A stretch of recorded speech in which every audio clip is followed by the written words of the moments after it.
DA নিয়ে আবারও খুব গুরুত্বপূর্ণ আপডেট। এপ্রিল থেকে এক কিস্তি ডিএ ছুড়ে দিলে সরকার কর্মীরা বিন্দু মাত্র খুশি হবে না। মুখ্যমন্ত্রীকে স্পষ্ট বার্তা মলয় মুখোপাধ্যায়ের।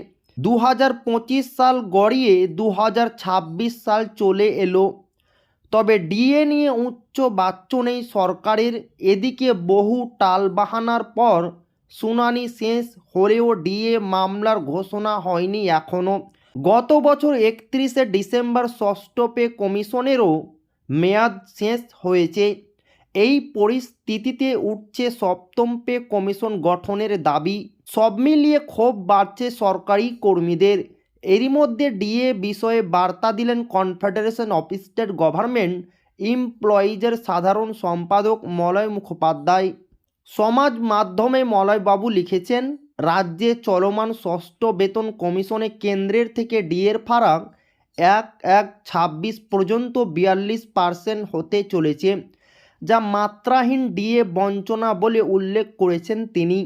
মলয়বাবু বলেন, গত 1/1/25 এই রাজ্যে এক কিস্তি ডিএ বা 4% ডিএ দেওয়ার পর আর কোনো ডিএর দেখা নেই। কর্মী মহল আশা করেছিল 1/1/26 থেকে অন্তত এক কিস্তি ডিএর দেখা মিলবে, কিন্তু ডিএর দেখা নেই। এর আগে ডিএ বিষয়ক কথা বলতে গিয়ে মলয়বাবু বলেছিলেন, পঞ্চম বেতন কমিশনের যে এক কিস্তি ডিএ 54 মাস পরে দিয়েছে সরকার, ষষ্ঠ বেতন কমিশনে মোট 5 কিস্তি ডিএ দিয়েছে। 20 সালে বেতন কমিশন লাগু করেছে ডিএ ছাড়া। 21 সালে এক কিস্তি দিয়েছে 3%। 22 সালে কোনো ডিএ দেয়নি। 23 সালে 3%।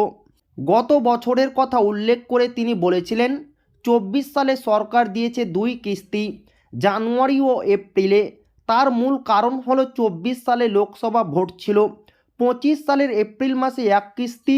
মলয়বাবু বলেন, 2020 সালের 1 জানুয়ারি থেকে ষষ্ঠ বেতন কমিশন কার্যকর হয়েছে। তারপর থেকে গত 5 বছরে রাজ্য সরকার মাত্র 5টি কিস্তিতে ডিএ দিয়েছে।